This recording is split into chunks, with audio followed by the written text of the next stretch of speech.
Hat! বিকালের খাবারের মধ্যে দিয়েছি আমরা ফুড।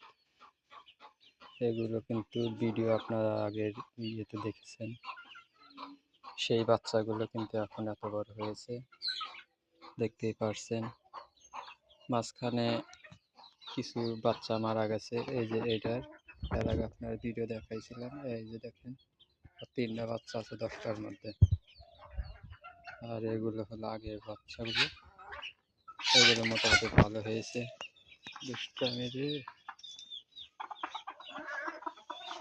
এগুলো কিন্তু সঠিকভাবে পালন করলে মুরগিগুলো রক্ষা করা যায়। যেমন আপনার ক্ষেত্রে আপনি তদবির, আপনার শরীরে তদবির করেন, ঠিক তেমনি জীব পশু পাখির প্রতি আপনি যত্ন নেবেন, তাহলে দেখবেন প্রাণী ভালোভাবে বেঁচে থাকবে। আর আপনি আরামপ্রিয় হলেন আর প্রাণীকে দেখলেন না, ও মুরগি অবহেলা করলেন, তাহলে আপনার কোনো প্রাণী পেলে আপনি সফলতা অর্জন করতে পারবেন। এটা মনে রাখবেন। নিজের বুঝ বুঝতে পারে প্রাণীকে ওই বুঝার চেষ্টা করবেন, তাহলে আপনি সফল হতে পারবেন। আমার চ্যানেলটি ভালো লাগলে অবশ্যই সাবস্ক্রাইব করবেন, লাইক কমেন্ট শেয়ার করবেন। কী ধরনের ভিডিও চাচ্ছেন আপনারা আমাকে বলবেন। দেশি মুরগি সম্পর্কে যে কোনো প্রশ্ন থাকলে কমেন্টে জানাবেন।